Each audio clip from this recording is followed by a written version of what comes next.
Hello and welcome everybody to episode 13 of the podcast. I'm Michael. I'm Noah. And we are the Knights of Entertainment, a podcast covering deep dives into your favorite unknown comic books, movies, games, and more weekly. We appreciate you tuning in and hope you enjoy the show. This is what we are covering this evening. We got movies. There you go. But before we do, please like, comment, subscribe. Check out our promo for Coffee Brand Coffee, KOE Pod, and like, share, and subscribe. Let's go ahead and get into it. All right, so today I got three movies, more or less, to cover. So we got the 1983 Scarface, we've got 1999 Deep Blue Sea, and we got a little short film that I saw the other day called One Like It, just a 2020 Egyptian short film. All right, so let's start with Scarface. Now everyone knows Scarface. It's Tony Montana. It's Scarface. It's basically the classic gangster movie, the quintessential gangster movie. It's the story of a Cuban refugee. Tony Montana starts at a dishwasher in Miami, goes out to be the drug kingpin of Miami. Basically, that's everyone knows Scarface. So this is a convoluted introduction, by the way. So this Scarface was inspired by a 1932 movie called Scarface, The Shame of a Nation, or The Shame of the Nation. It's either of a or of the. They changed the title. Yeah. Which itself was inspired by a book, a 1930 novel called Scarface, written by Armitage Trail. That book was inspired by the actual gangster Al Capone. So it's just a whole domino up and down, all the way up. So, as I said before, I like to talk about just certain things within a movie that I really enjoyed, instead of giving the whole movie, because it'd be like a 2-hour video if I did three movies. Yeah, it'd be a complete breakdown reaction. It'd be like pretty much a whole goddamn deep dive into the Mariana Trench. So basically, we start with the part where Tony goes to Bolivia to meet this guy named Alejandro Sosa on behalf of his boss, Frank Lopez, to make a deal. And Tony does an unauthorized deal for more product than he was supposed to.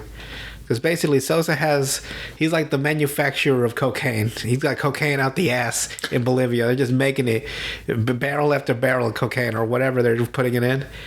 But he has no distribution system. He wants Frank Lopez, Tony's boss, to take over the distribution of cocaine to America. So Tony does he disobeys orders and he takes a deal that Frank Lopez didn't authorize.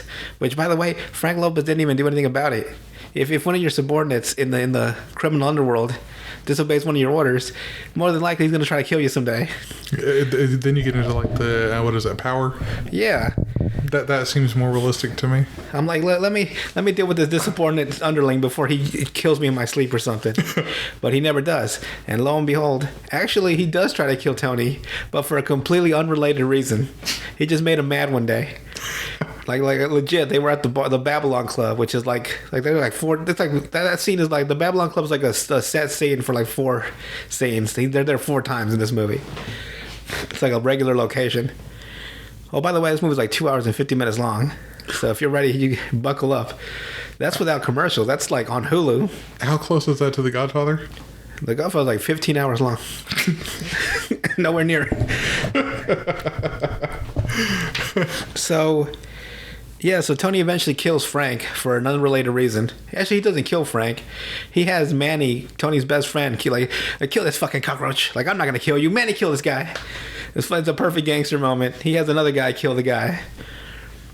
And then he takes over the drug empire. And him and Sosa, they have a montage. And they're just making money upon money. Like, instead of this podcast, we should be selling drugs, making millions of dollars.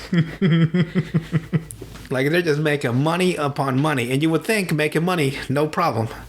But guess what? Problem. Because they have to launder this money and make it clean. Because how do they explain you have all this money just all of a sudden in your fucking... See, that's my theory for Mattress Firm. Is that it's just a money laundering just scheme? A money... Because you never see anybody inside of there, ever. Sometimes I do wonder about businesses. Like, you guys are open and no one ever comes in here, but you guys never close. But maybe we shouldn't ask him that many questions before we go missing.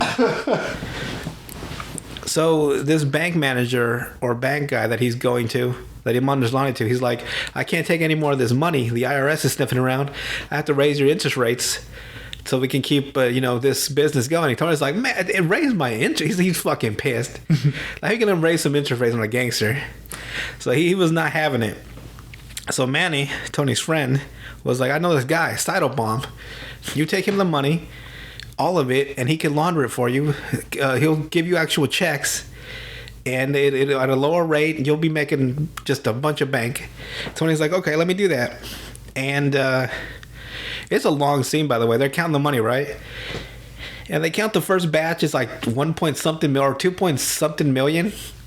And it's like he's saying it's 2.1, and Tony's like, I got 2.6. Let's count it again, man. And they're not about to count this money again. So the Cytobomb just like waves it off, like, oh, it's just change, whatever. They show a clock, and it has one time, and then it's like hours later, the same location. So it's letting you know that they've been there for hours. Yeah. And I'm out of breath already. I'm working on it, but as I get better, I won't be at as bad. I can tell you guys hear me breathing all the time, and I'm sorry. I'll get better at it. So they finally count. They're at the very last of the money to count, right? So we got one more left. They bring it in, and then all of a sudden, fucking Cytobomb pulls out a gun on Tony, and his partner in the room pulls out a gun on Tony's partner, and you find out that they're cops. It's like, oh, you're under arrest. And Tony's like, fuck, they caught me. So here's the thing. They can't arrest Tony for any actual... They got no evidence on actual drug dealing, murders, anything. But they can actually have him arrested for tax evasion. Same thing with Al Capone. Exactly. He got 11 years for tax evasion. Destroyed Al Capone's empire. He had syphilis too, so he rotted his brain. So Tony's going to get 5 years. And then Manny's like, 5 years in American prison? That's like a hotel. And Tony's like, are you fucking... 5 years? Are you fucking crazy? Like, he's been in jail one time, and he is never going back, no matter how much time it is. So Tony's like, fuck, what do I do now? So Tony meets with Sosa. And Sosa tells him, I heard about your troubles with the U.S. government. I got some friends in Washington who will just completely, take care of that for you. But I need a favor in return. So it's a favor for a favor. There's this guy that's been going all over Bolivia, pretty much just exposing Sosa and his partners' drugs and illegal dealings, everything, right? And at first, they didn't really pay much attention to it. But now people are really listening. And now he's going on like international news. It's going on 60 Minutes. He's going to France. Just talking about how corrupt Bolivia is. So now Sosa's like, well, we got to take care of this guy. And he's going to give a speech at the UN in New York. And Sosa has a guy named Alberto who's an expert in disposal. Yeah. Which is just assassination. He's good at killing. The only problem is he doesn't speak English. And he doesn't know his way around America. That's what they need Tony for. He takes this guy... He takes him around. He helps him out. The guy does his thing. Done. So they do. They go to New York. By the way, the actor that played Alberto is Margolis. I hope I said that right. He's the guy that played Hector Salamanca in Breaking Bad. It's the old guy in the wheelchair. About to pass out. I'm out of breath. Yeah, I know. I'm getting better at it. So they go to New York. One night they stake out the guy. They don't even give the guy a name. I looked at the credits. Yeah. The guy they killed. I couldn't find who it is. So I'm just gonna call him the guy. So Alberto puts a bomb underneath the guy's car. And Sosa wants to make a message. He wants them to blow the car at the steps of the UN building. So when he drives up there, and they're like, okay, no problem. But there is a problem. As they're driving there the next morning, following the guy, because he's got a radio-controlled a button to activate the bomb. They got to stay within a certain range. The guy's wife and kids are in the car. He's like the wife and two little baby girls. Well, little toddlers. And he's like, well, fuck, I can't. And Tony's like, Alberto's cool. Like, I'm about to kill all 4 of these people. I'm going to have a good night's sleep. Tony's like, I can't kill women and children. I'm not a fucking monster like you. I don't give a shit. He like loses his shit, right? Before Alberto can blow the bomb, Tony kills him. And then he goes right back to Miami. So he goes right back to Miami. So we're coming close to the part that I enjoy most in this movie. I had to give all that exposition just for this one part. So Tony gets back to his house. He gets on the phone with Sosa, and Sosa's like, "What happened, Tony?" He's like, "Oh, you know, shit happens." I can't do a good Tony face. Like, "Oh, you know, man, what can I tell you, man?" I always say "man" like mango. I like saying it with the G instead of man. He says "man," but I like to, "Hey, man." It's like, "Oh, you know, man, things happen. We'll get him next time." Sorry, I'm butchering the Tony Soprano. And he's like, he's got a fucking pile of cocaine. Like he dumps it on his desk, right? Because he's talking to Sosa in his office over the phone, and Sosa's on a speaker. It's like, "What happened, Tony? Tell me what happened." And he's like, "Oh, you know, shit happened." He's fucking cleaning his hands, trying to get the dust of cocaine off his fingers. And he's snorting cocaine. Sosa's like, "There's not like we can't get him again, Tony. They found the bomb. Now he's got security of all kinds of security. We're never gonna get him again. You fucked me, Tony." So here's okay. So when Tony first met Sosa, he told him, "I'll tell you only one thing. Don't fuck me, Tony. Don't ever fuck me." That's his only rule. Don't ever fuck Alejandro Sosa. So he's like, "What did I tell you when we first met, you little fucking monkey? I said not to fuck me, and you fucked me." He was so mad. And then Tony's always had a bad temper. Mm-hmm. So he's like, "Who the fuck?" He's practically barking like a dog. He's so mad. He grabs the speaker. This is the funniest part to me. It gets me out of the movie, but it's so funny that in a good way. So he grabs the speaker and he just starts fumbling. Like, "Wait, who the fuck?" He's trying to hold on to the speaker, right? And it's like fumbling out of his hands. And if eventually he grabs it and he starts screaming at Sosa. And then he actually slams it down on purpose, like it was all part of his plan. Then he tries to grab it again. And he's like, "Oh fuck, this fucking speaker!" So the actor Al Pacino is struggling with the speaker while still trying to play Tony Montana. So I don't know how to. It's the best scene in that fucking movie. Just watching fucking Al, like, "God, this fucking speaker." It's like 2 hours, 24 minutes into the movie. I call it the speaker fumble. He's just like, God dang it. It is the best part of that whole movie. I guarantee it. Go watch it. 2 hours, 24 minutes in. Watch fucking Tony Montana try to hold on to this fucking speaker to save his life. So, yeah, I pretty much should have said all that just to get to the speaker part. That's my favorite part of that Scarface.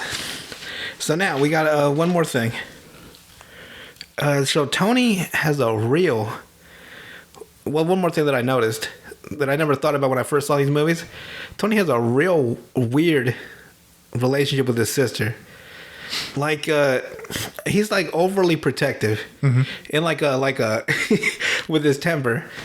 So, after he becomes a big shot, he goes back home. I guess his family, his mom and his sister live in Miami, mm-hmm. but he's never visited them until now, like halfway through the movie or some shit. His sister name is Gina, and his fucking mom's name. You know what they called her in the credits? Her name is Mama Montana. That's it. The greatest name I've ever heard in my fucking life, Mama Montana. And so his mom wants nothing to do with him. Mm-hmm. Like, "You're just as bad as all the other ones they see in the newspapers. You're a drug dealer. Get the fuck out of my house." Say, "Okay, Mama." And Tony gets up in his suit. It's like, I'll see. He always fucking wiping his hands or some shit. Is what I see in my head. He gives Gina like $1,000, mm-hmm. and he leaves. And in the car's Manny, his best friend, who drove him there. Like, Tony doesn't drive himself. It's Tony fucking Montana. And his friend's like, Manny's like, "Oh, your sister's really real hard." He starts like, he's like, that's the reaction he had. "Don't you ever talk about my fucking sister." That's how fucking did you hear me? Because I don't know if I cut out. You cut out a little bit. He's just like, he just fucking barks at fucking like that's how mad he got in that split second. Like something like he just caught his wife cheating is what it looked like. It's like how fucking dare you? Don't you ever talk about my sister? So that's one. That's red flag number one. See, you and him have something in common. Oh, dude. What? I can't stand him. I want to kick my sister in the face every time I see her. What are you talking You won't bark like a dog? To nobody, no. We should get out of this damn house, actually. So, the next time you see his sister, she's at the Babylon Club. It's always the fucking Babylon Club. He doesn't go anywhere else. And she's dancing with some guy, and Tony's watching her like, what the fuck is she doing? Who's she dancing with? Is he grabbing her fucking ass? Oh, shit. He's so fucking mad. He gets up, and he follows him. They go to the bathroom, right? And they go into one of the men's stalls, and they start snorting cocaine. Tony kicks the door. What the fuck's going on here? And he beats the hell out of the guy, and he fucking slapped the shit out of his sister. Like, no one does cocaine in this family but me.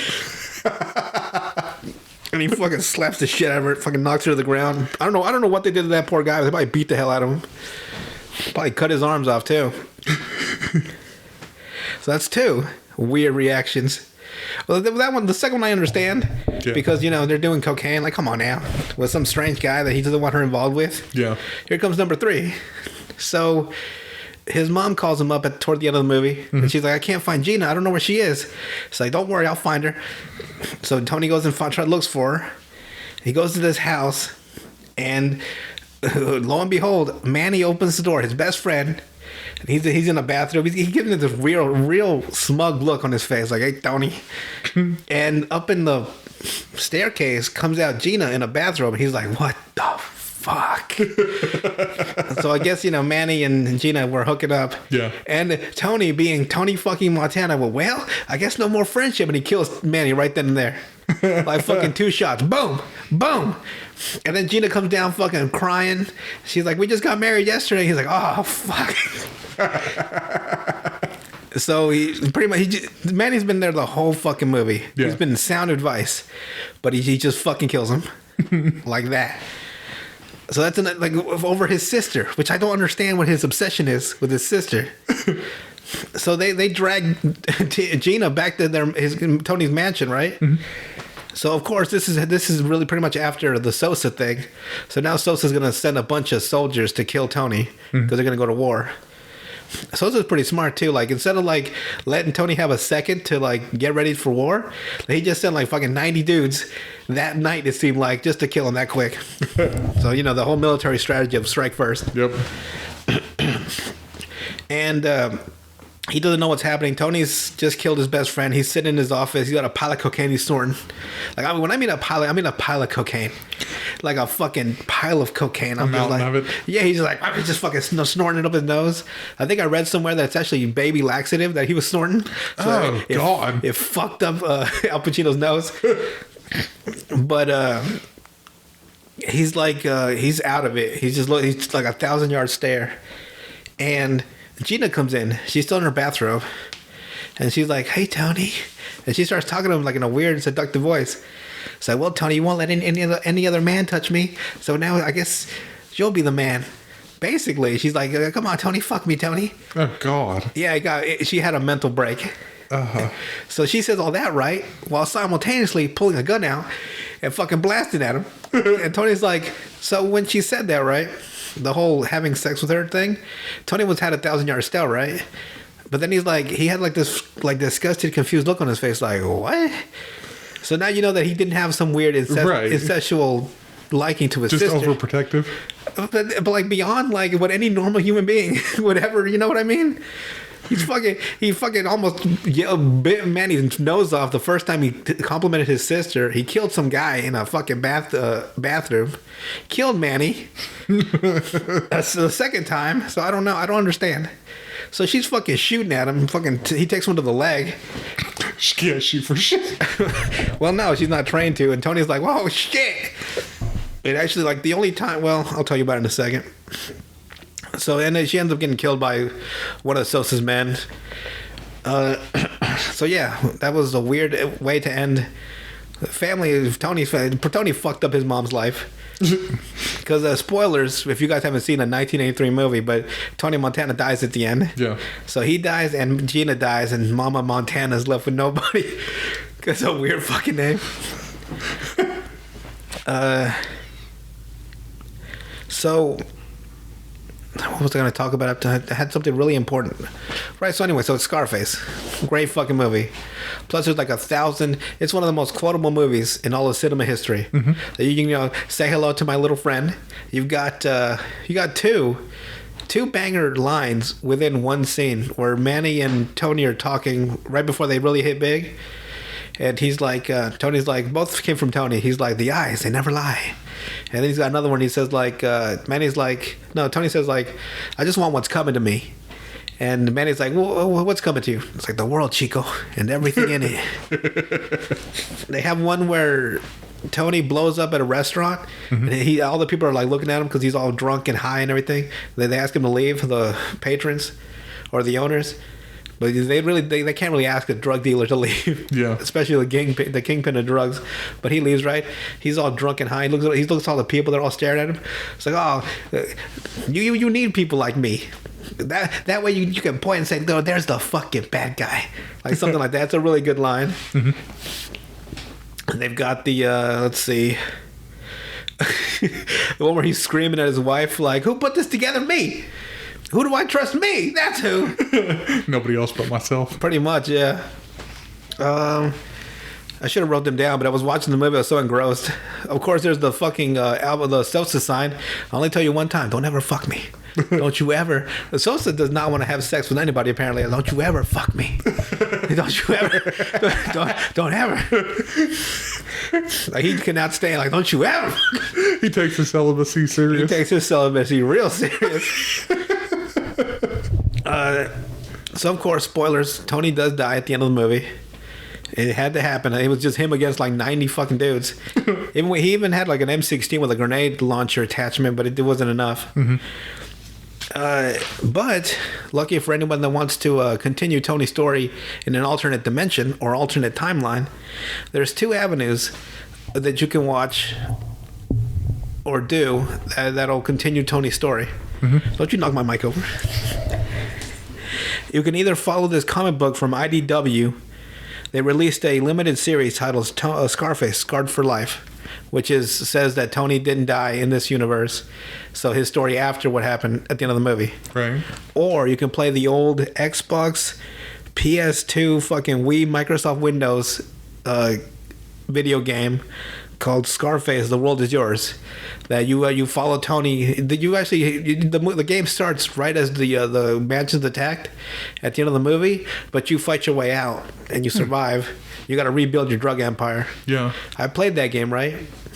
And if I remember anything, was when I was building my drug empire, I had to take a boat to one of the islands off of Florida, go pick up some cocaine, and if I messed up the mini game on the cocaine purchase, the guys would get mad and they would beat the hell out of you and piss all over you. And if there was no social media, right? So if you could kill these guys before they told anybody, no one would know that Tony Montana got pissed on. Yeah. Like Tony has a famous line, like, when you're fucking with me, you're fucking with the best. And I was like, well, you're pissing on me, you're pissing on the best. So you got to kill him when you get a chance. Don't you let people piss on you is what I'm saying. No golden showers. Yeah, man, they piss all over him. He's just like, I fucking drowned. I'm like, damn, Tony Montana, close your fucking mouth at least, as they piss all over you. Right, so that's Scarface.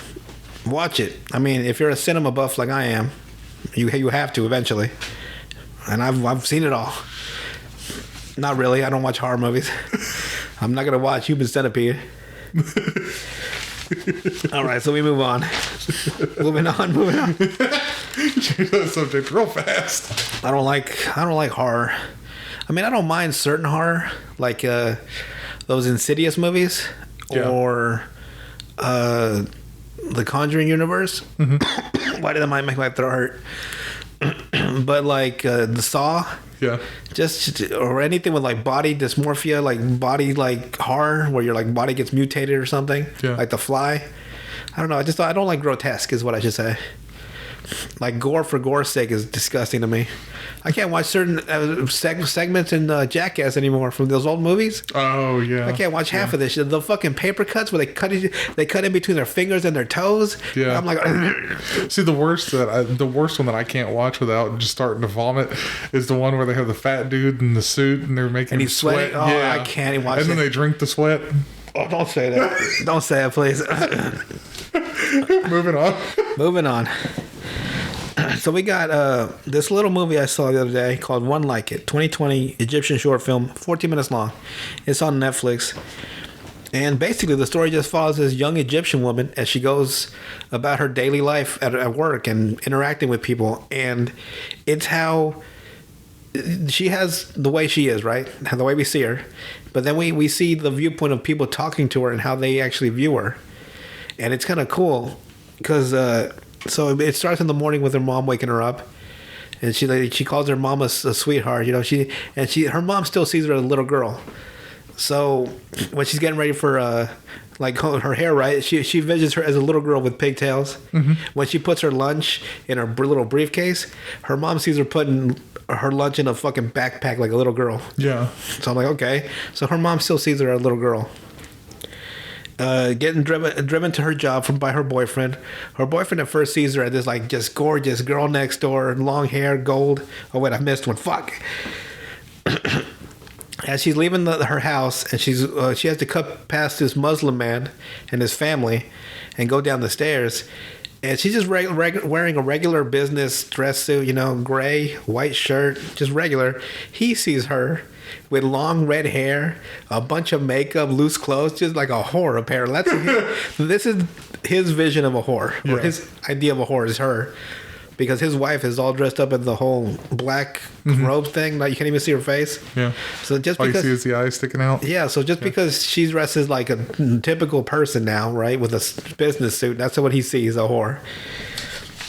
So her boyfriend, when she first gets in the car, like I haven't seen you since yesterday. So he sees her like as like the most beautiful woman he's in the world in his eyes. Right. But when they start arguing about moving in together, right? He sees her as like a police officer, military. She's got a beret, military dress on, and she's just like a stern military or police officer. I don't know what the police or military dress is in Egypt, so like I didn't know what she was. I'm assuming she's a cop. Yeah. So now he sees her as a cop, like really strict, or like a drill sergeant. Or a drill sergeant, yeah. So at work, she's in the bathroom. And this woman, this is the part that I think is how she sees herself. Because the woman's talking about how guys have been, because of your cleavage, guys have been seeing down your shirt all day. But like the woman, she's got a long, high white shirt. There's no cleavage to see. So the young woman starts seeing herself in like this black shirt, buttoned all the way up to her fucking neck. One of those collared black shirts. She's got a bun tied all the way to the back of her head. She's like pulling her skin back, like really like gray, like complexion. And I don't think that's how the woman that she was talking to saw her. I think that's how she saw herself sometimes, right? In the worst possible light. So, plus she looked a lot older. So I don't know why this woman told her all this stuff. No one's staring at her. There's no way to look. So she made herself conscious. I guess that's why she was looking like that. That's it. It's 14 minutes long. 14 minutes? That's not bad. Would you recommend it? Yeah, because it got me thinking about how people perceive. Like no one thinks how they have a way they see themselves, right? Mm-hmm. Because they're themselves the whole fucking day, all day until they're asleep. They have that sense of consciousness of themselves. They don't think about how other people perceive them as well. I never thought about that. Well, it kind of goes like with the like how you perceive colors. Who's to say that your blue looks like everybody else's blue? Well, I guess that's true. You wouldn't know. There's no way to know. So how you see yourself, it is kind of, what would you consider it, esoteric to think about how other people view you? Yeah, conscience is the wild thing. Like me, I'm the most important man in the world, but not to everybody else. All right, moving on. We finish up with Deep Blue Sea, 1999 film. And some of the interesting stuff that you're going to... Here we go. You're gonna find out some stuff about me. So Deep Blue Sea is basically these two scientists are at an underwater facility out in the middle of nowhere, and they're trying to figure out a way to cure Alzheimer's. They think that they're trying to grow this particular protein in the brains of mako sharks that they feel can reactivate the brain cells in human beings. The only problem is it's against company policy to genetically alter the sharks in any way. Right. They could use like hormone boosters or just physical or certain therapy, but they can't actually genetically alter them. Right. They did. And as a side effect of that genetic alteration, the sharks became smarter. Because apparently they couldn't harvest enough protein because of the current size of the sharks' brains. Right. They had to increase them. So the sharks pretty much flip. They find a perfect opportunity because there's a storm coming. There's a skeleton crew on the weekends. So they find a perfect time to try to escape. So they fuck up the whole facility in a really weird way. They somehow get a helicopter to fucking slam it inside the side of the building. Yeah. You gotta watch it to understand. It's wild. So that's basically it. The people, the small group that's trapped underwater in the facility have to try to get to the surface while they're having sharks just completely wrecking the whole place. So what I wanted to talk about was not that. Here we go. So at the very beginning of the movie, the sharks, one of them had actually found a way to escape, and was attacking this small boat with 14 teenagers on it. They were having a little party out in the middle of nowhere, and the shark attacked it. It's a big ass shark, like 50 feet wide long, so it's just tearing this boat apart. Yeah. And somehow all four of the kids fall over the edge. I'm like, well, god dang, all four of you, huh? But one of the shark wrangler for the facility, Carter, is able to tranquilize the shark before they can hurt anybody. But it gets on the news. So the head of the research, Dr. McAllister, has to go to Chimera HQ. Chimera is a company. Right. And explain what happened. And she's the other character, Russell Franklin, has sunk in $200 million into this company. And like they're worried about the stock market because it's Friday. The stock market's closed until Monday. But when Monday rolls around, the fucking stock market's going to crash on their company and their company's fucked. That's what they're worried about. Right. But she's like, listen, if you come this weekend, I promise we'll have this. We'll show you some like experiment, or we'll show you some progress that'll completely skyrocket they talk about money. We'll get you some extra money. No, not extra, but we'll increase the stock and you'll be fucking banking. Basically, what they're saying, money pays for everything. Right. Or it moves everything. I don't know why I'm going on this weird tangent. That's not even close to what I'm meant to talk about. Basically, she's saying that if they give them the weekend to prove the research is working, that they won't shut down the research. And Franklin's like, okay, we'll see we'll let it slide or let it roll. So what I wanted to talk about is during this scene, it's at the HQ, it's at like the office of somebody, and there's just a guy sitting in a chair. Franklin and McAllister, two of the main characters, they're talking back and forth. She's talking about how her father had Alzheimer's, and research is important to her. He's worried about the stock tanking on the company because he's invested $200 million. Yeah. That's their little side of the story. And it's just a dude sitting in the chair behind the desk, and he doesn't say a single fucking word the entire time. The whole scene. And I'm like, what are you here for? And not only does he not say a word, but they even have like a reaction shot of him real quick where he's like reacting to what she says, like, oh, your father? But he doesn't say anything. He's like, oh, like he's all, like it touches his heart, right? But I'm like, wait, what are you here for? Who the fuck are you? I watched this scene 3 times and I'm like, what are you fucking here? Who the fuck are you? If someone can solve that mystery for me, please. There's just a random dude that has nothing to do with the fucking scene. It's just Russell Franklin and McAllister talking and some fucking dude in the corner. Like I say the corner, but he's sitting in the middle between both of them. I'm like, why? What is he here for? I didn't understand that scene at all. Made it realistic. Somebody there that nobody even pays attention to. Apparently, but the way he's seated in the chair, right? Yeah. Looks like he's the fucking CEO of the company. Huh. And not Russell Franklin. So I'm like, who the fuck are you? Whatever. It drives me fucking mad. I hate shit like that. It drove me to fucking madness. All right, so the next thing I wanted to talk about was my favorite character. Sherman Preacher Dudley. Played by LL Cool J himself. Oh, gosh. So, of course, after the sharks fuck up the facility, there's 3 levels to the facility, and they're all getting flooded. They're in the second level, the main group of survivors, and Franklin's on the first level, but all 3 of them are still in the ground. Mm-hmm.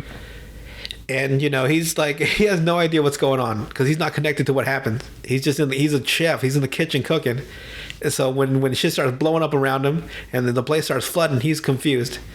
So he's like probably the most relatable character. Yeah. It's like, what the fuck is going on? He's walking through this this hallway, and it is just full of water, like up to his chest, and it's cold. He's like fucking freezing. But the reason this character endeared to me was because there's a Playboy floating around, right? Mm-hmm. And he's like, wait, let me look at this Playboy real quick.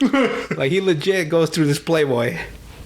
And like he's on a death situation. This would be the same thing I would do. I could be in a burning building. But let me check out this Playboy real quick before I catch on fire. So I looked up the Playboy. Yes, that's who I am. That's who I am. So it's the July 1998 issue. You know what made me mad? The cover price was $4.98. I was like, damn, now it's like $14 for a magazine. I bought a National Geographic Atlas of Great Empires. Uh-huh. At Walmart, it was $14.99. God. Damn. Good so, Lord. On the cover is the Playmate of the Year, Karen McDougal. McDougal? Yeah. I don't know.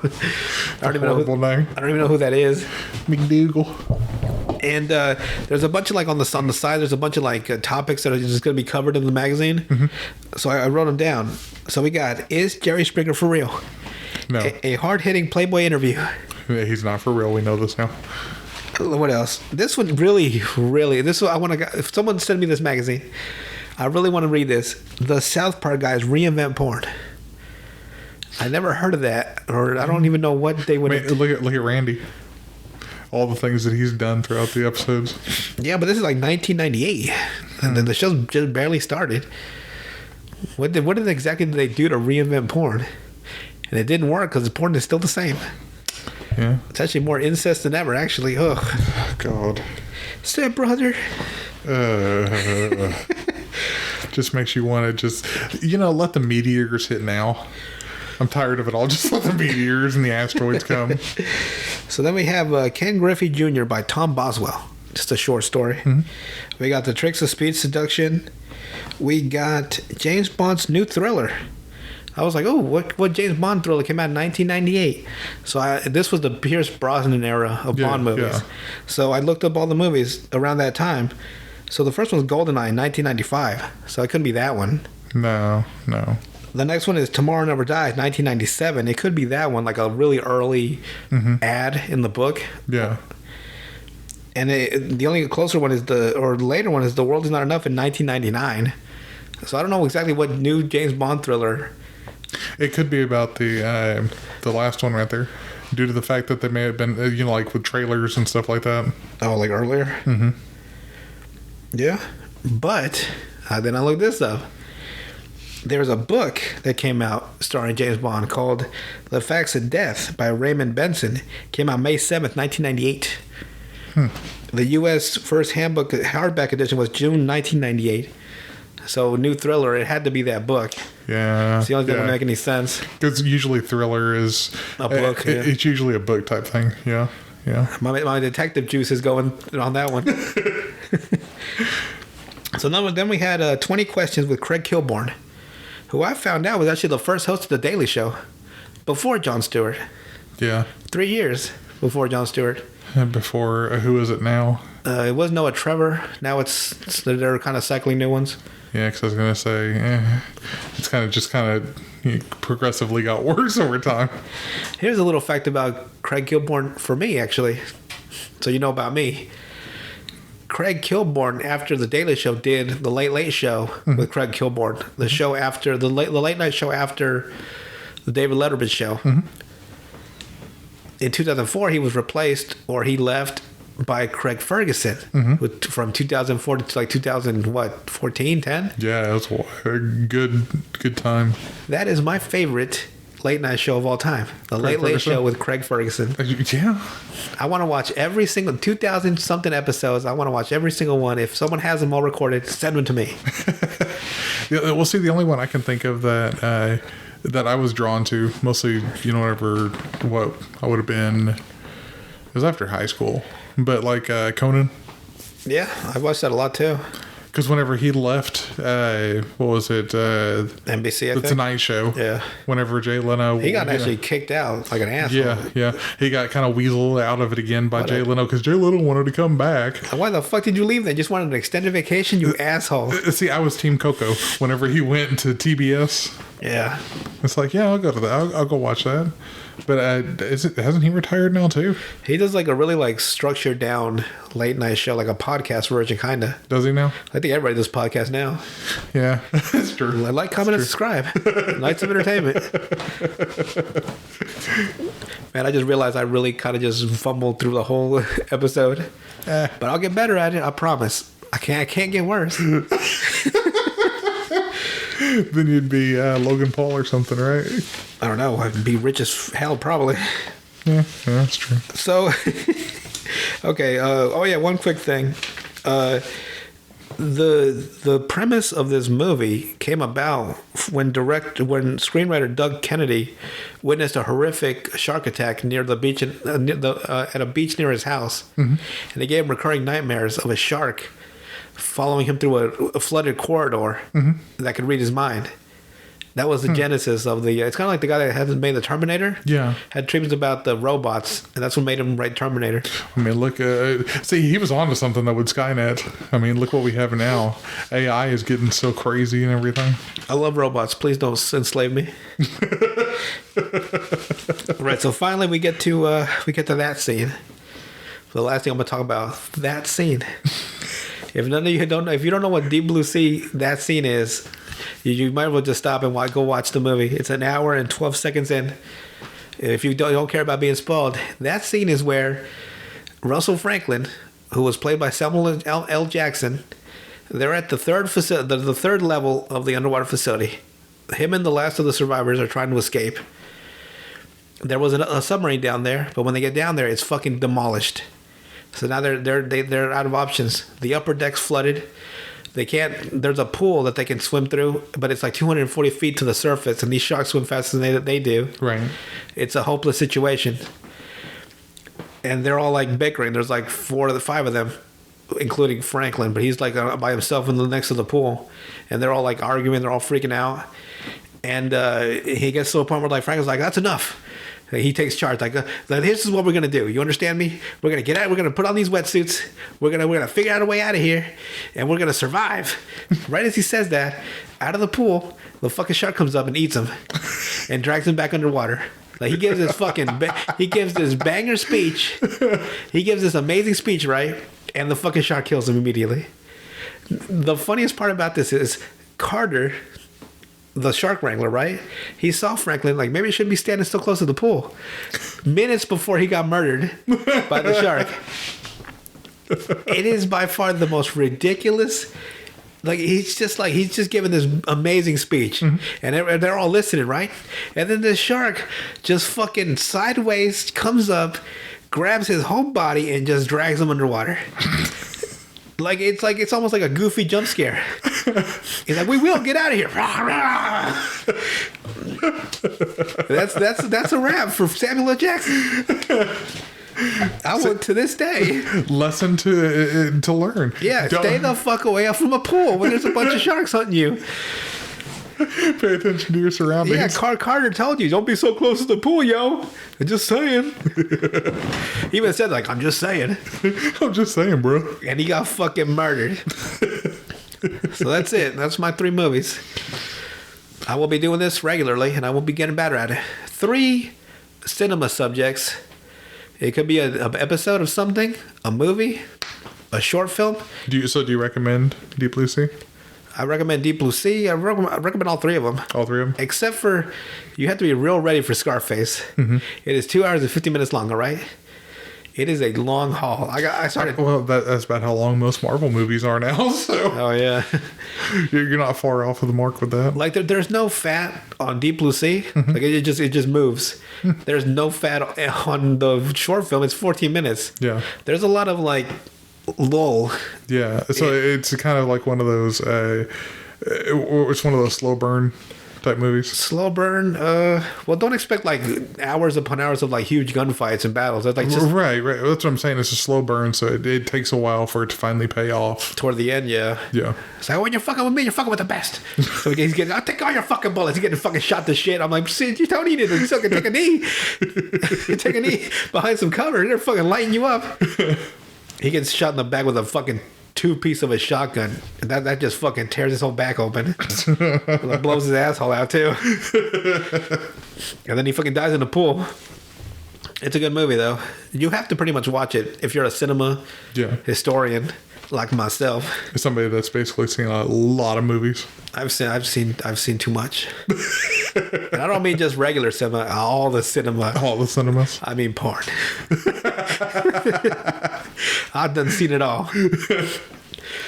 I never really thought about using this vast, useless knowledge. Well, it's not useless. It's, an art form. Yeah. But now that we found this podcast, I have a way to express my interest in it. So it's very enjoyable now. Because I have a huge... Plus, with my little enjoyment of like mysteries and stuff, and my observation skills, or my natural observation skills, I just remember the hundreds of fucking stuff that has no pertinence until I need it. Yeah. I'm very good at it. Please like, comment, and subscribe. All right, so now that that's over, we end the show with some delicious definitions from the only authority on the English language, the Urban Dictionary. Don't question me. It's an authority. It's an authority now. It's the authority. The authority. All right, so we'd like to finish it on a little fun high note. All right, let me get prepared for this. All right, so this was uploaded by Question Mark on June 11th, 2003. It's a DJ Parrot. She's a horrible vice principal, has a microscopic penis. I don't know. Is this some horrible vice principal? It's not PC principal. I guess not. It's 2003, so apparently not. So this one. Okay, next one. Uploaded by Slayer with 3 A's. So Slayer. On September 28th, 2014. Riddle. Yeah, it's Riddell. I guess I just spell these out. Oh, so it's like the helmet company. The football guys? Riddle, yeah. Oh yeah, I guess it is. The act of having sex with a woman so robotically that she thinks she's having sex with an actual robot. Hey, sex robots are almost a thing now, so yeah, I've seen a lot of porn. Moving on. Uploaded by your fad Annie Ash. I don't know. I'm sorry. I don't know what it is. It's all one word. On May 19th, 2029. Love. Get ready for this one. Something you'll never need in life, and all you need is loyalty. So don't be a dumbass bitch. Love ain't shit. All you need is loyalty. Someone can love you and still stab you in the back. 21 Savage. This guy really hated love. Whenever you're reading it, I was automatically thinking, it sounds like a rapper. So, all you need is loyalty. Even when they love you, they stab you in the back. Like, who put this together? Me. Who do I trust? Me. Kind of like Tony. I think Tony Montana wrote this after his wife left him. The only person I trust is myself. All right, guys. So that's it for the Cinema Center with Noe and Michael. So if you enjoyed, please enjoy some more. If you've got anything that you want Noe over here to watch or speak about, just email Nights of Entertainment Podcast at gmail.com. Check out our promo, KOE Pod at Coffee Brand Coffee. Like, share, subscribe, and we will see you next time. Yeah, so I have a bunch of streaming services. So if you want to watch something, I'll watch it. Plus, if there's any streaming services that want us to watch their streaming service, they give us a free subscription, and we'll watch that too. Hey, Tubi, I hear you have quite the rabbit hole of movies. I'll watch your movies. It's free. Well, there you go. I didn't know that. See you guys next time. See you later. Adios.